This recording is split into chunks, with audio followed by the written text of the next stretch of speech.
Hello everybody, I'm Dr. Antonio from Fluxim, and today I'm going to show you a tutorial on how to perform parallel JV and stability measurement with Litos Lite. We already have in front of us the main interface of the software that allows you to control Litos Lite, suite for parallel measurement.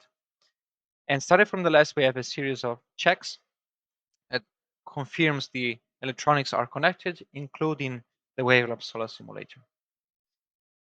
Then at the center, we have a series of temperatures. These are recorded temperatures by the various sensors that we have in the sample holder. Starting from the top, we have an infrared temperature sensor. This is inside the sample holder and is directly facing the sample. So this is the temperature of the sample.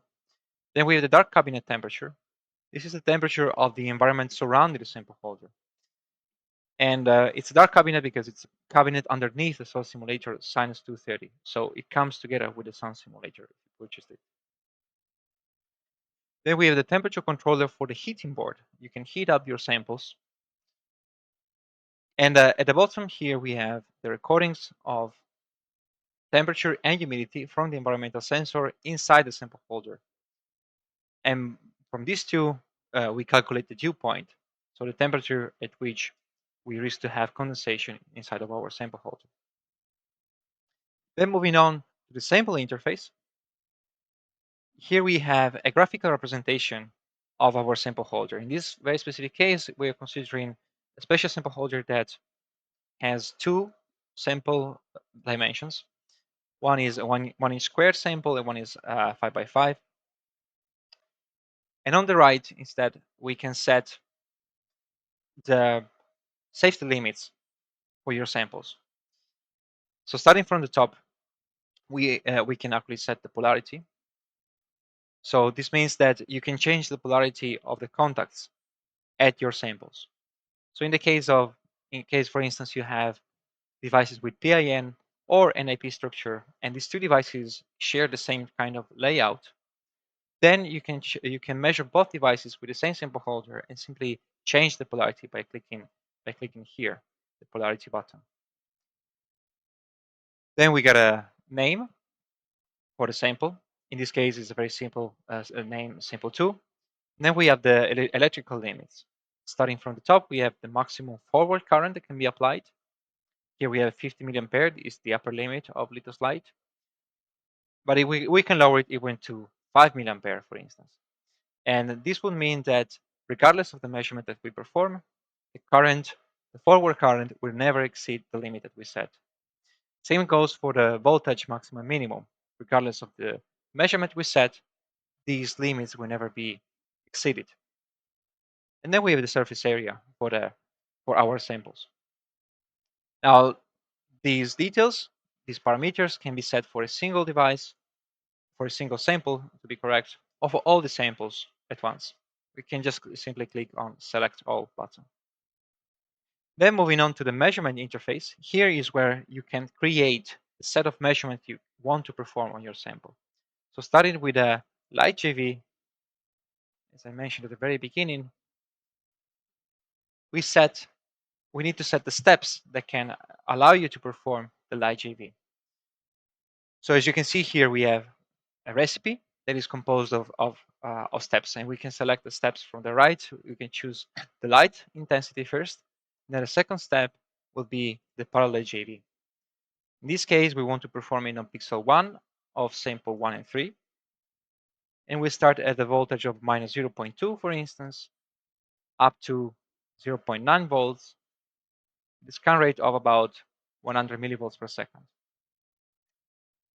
So now if we start the measurement, the live view will appear, and we see the measurement as it is performed. So the JV profile is getting its shape. We're currently measuring photodiodes. And then as soon as the measurement is over, you're prompted with a results interface. Here you see the curves that you can modify, you can graphically.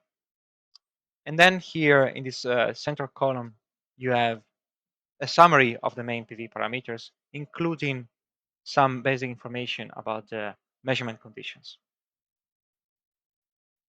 Now, this was just the JV. We can create a recipe for the MPP tracking. Here we have light intensity again because we want to perform MPP, and we select the stressing step.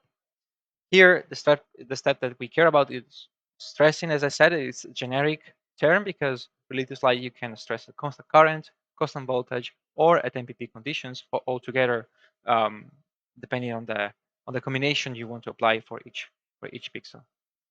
So in this case, we want, for instance, pixel 1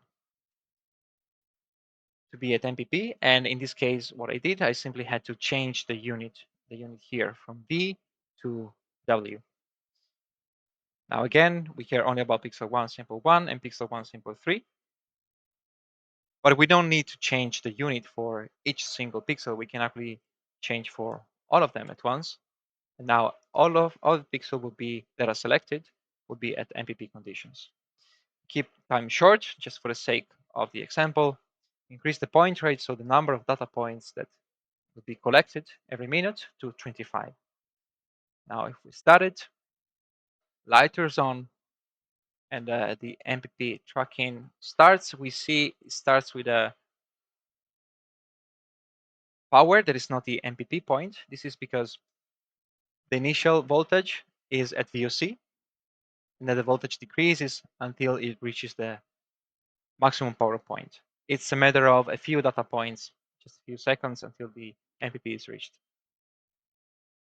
Okay, we'll stop early the measurement. And in this case, we had isolated, so separate the JV and MPP, but we can actually combine them. So now we can create another recipe. We call it JV plus MPP. And here again, we have light. We set JV. Now the settings are memorized. Settings for the parameters for the JV are memorized. So I just need to select the step and everything will appear just the same. Then we want to set the stressing, so MPP of pixel 1 for the two samples. And then I want again the JV. In this case, I can duplicate, for instance, a step and then move it downwards. So I will have the light turns on, JV, MPP tracking, and then JV again. And this is what will happen. Now I get a JV that is performed. And then maybe I'm enough with that, so I can skip it. Stressing. Stressing starts immediately for these 2 pixels. Again, MPP tracking. And then let's say I'm satisfied with it, I can skip to the last JV, which is performed again. And if I want, I can even stop the measurement all of a sudden. It stops and it directly goes to the results tab again. Now you will notice that regardless whether I stopped or skipped the measurement, it will appear. And here we have indeed the list of JV, MPP, and JV again measurements we just performed. So that's it.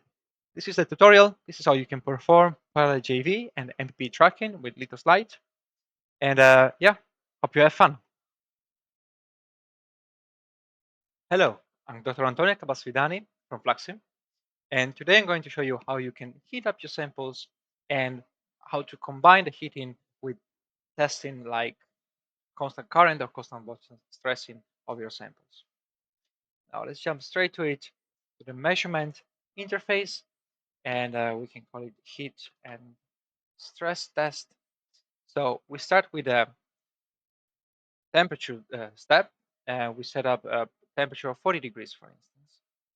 Then to that we combine normally a wait step of about 10 minutes.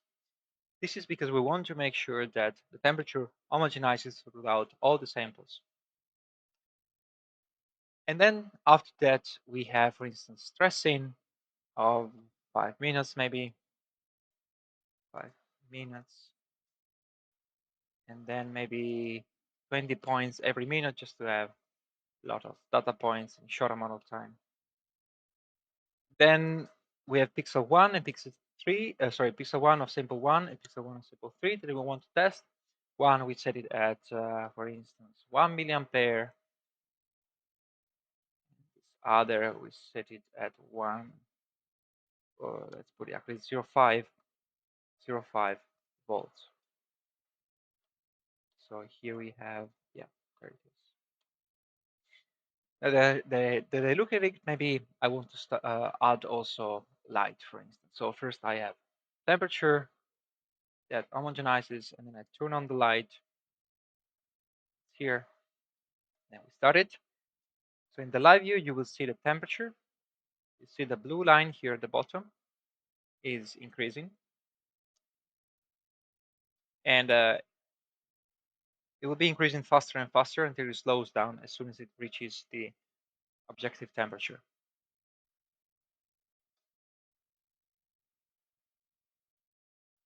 So you see here now the increase is much faster. This is based on the internal PID control of Litos Lite.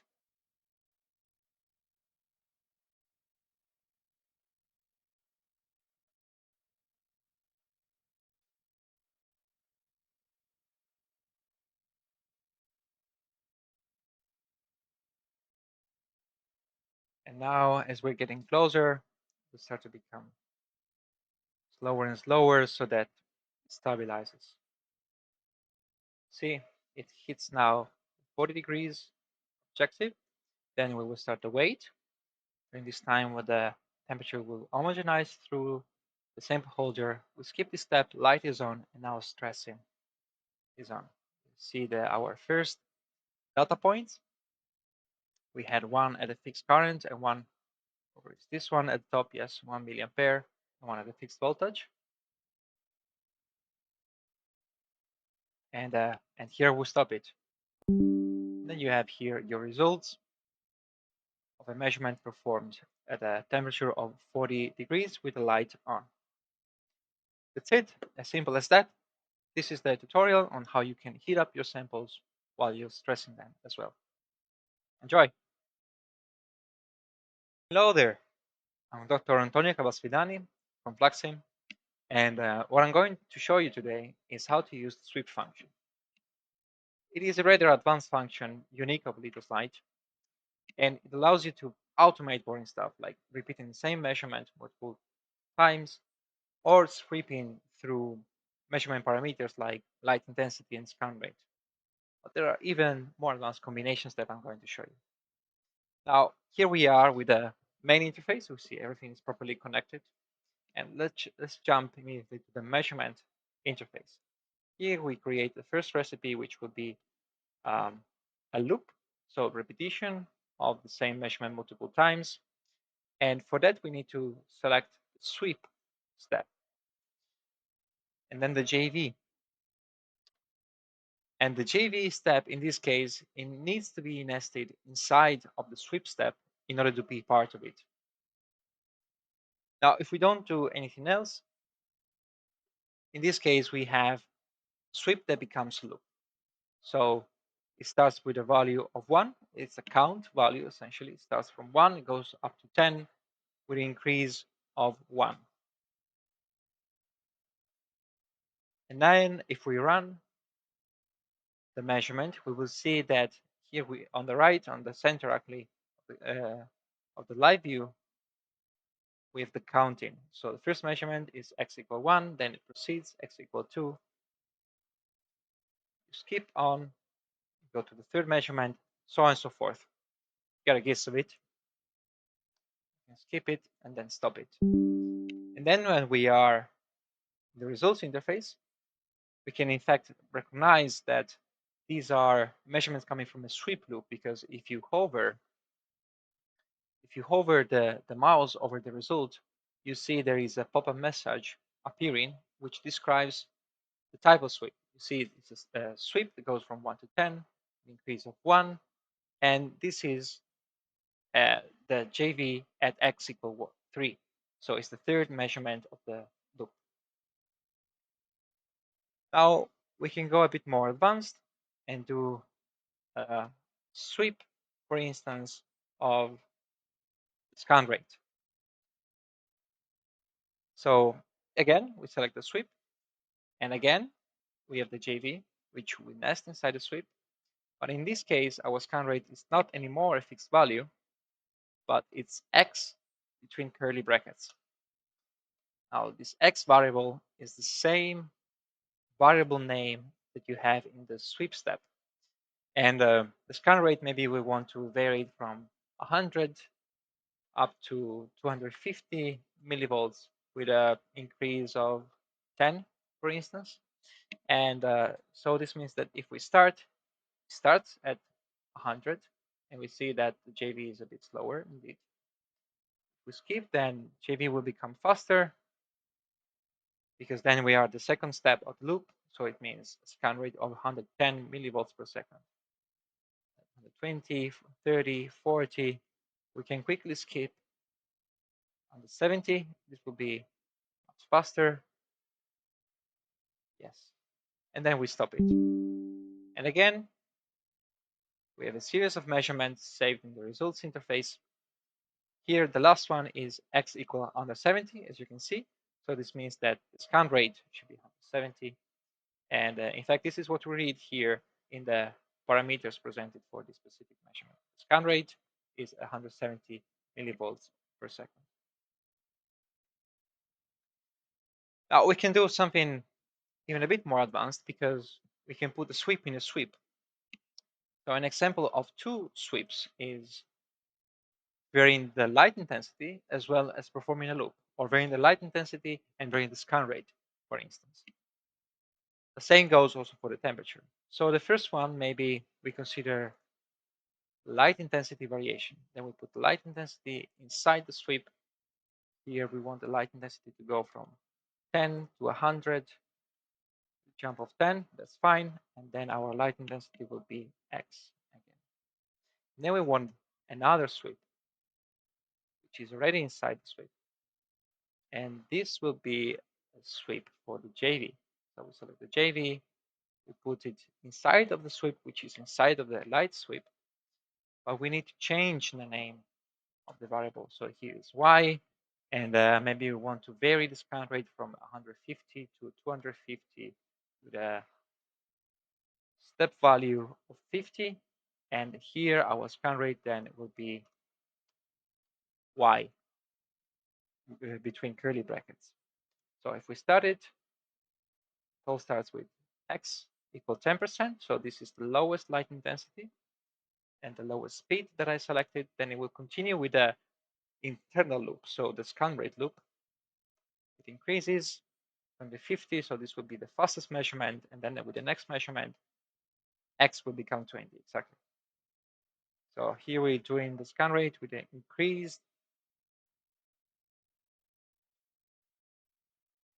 intensity. And then we stop it here. And if we hover the mouse, pop-up message with the difference, we will see the description of both sweeps. Now, a rather relevant use, relevant to the stability studies, for instance, of the sweep function as a loop is by alternating JV and MPP. Let me show you how we do it.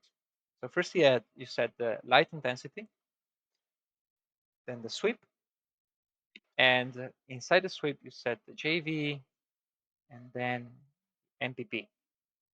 So you put it inside of the sweep and we check, yeah, we got a JV will be performed only on pixel 1 of sample 1 and 3, and same goes for the MPP, which will last 100 hours. So this means that if we start and we can do it, we will have the light turns on, the JV is performed. After the JV, the MPP, so the stressing will start, and after the stress, then the loop will start again with the JV.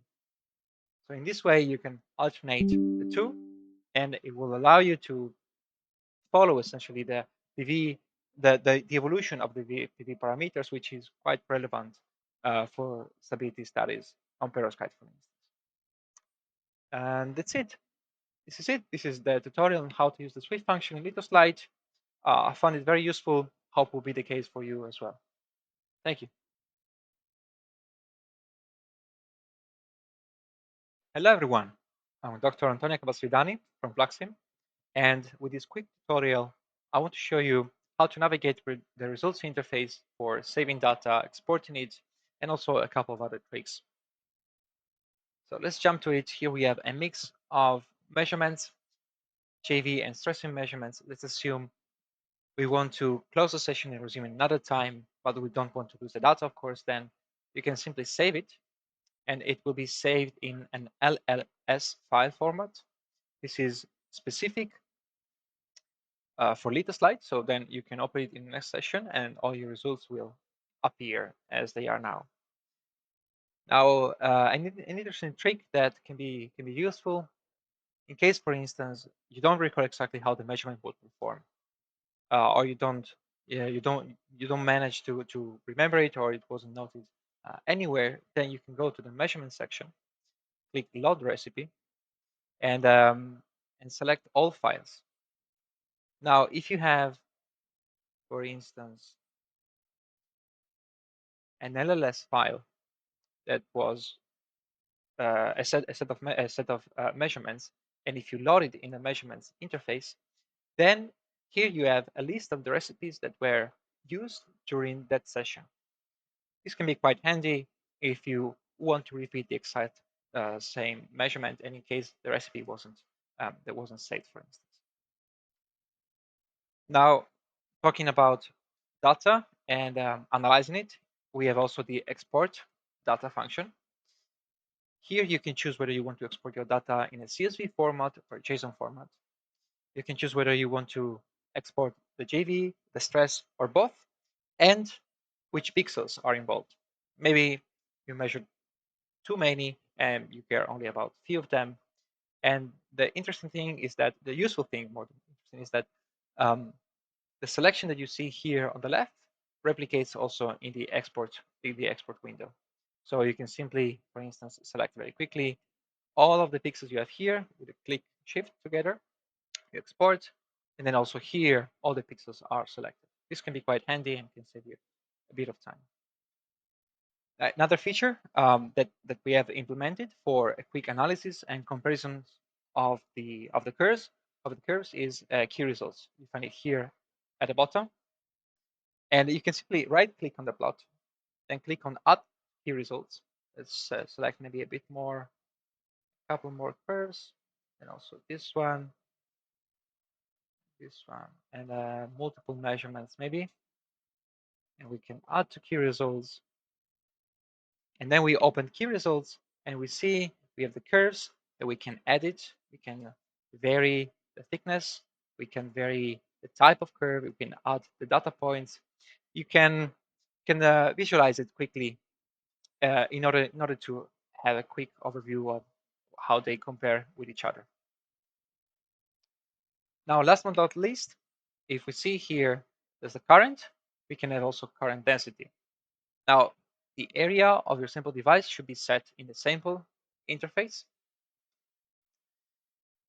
But it always happens that maybe you recalculate the area, it's not fully correct, and you want to see it here. You want it mirrored in your plot. Well, then you can simply right-click on, on your sample and go to Edit Parameters. And here you can change, again, the surface area. You can make it bigger, and this will be reflected in the curve, and so it will be scaled accordingly. That's it. This is the tutorial, a few tricks, and how to navigate the results interface. Enjoy.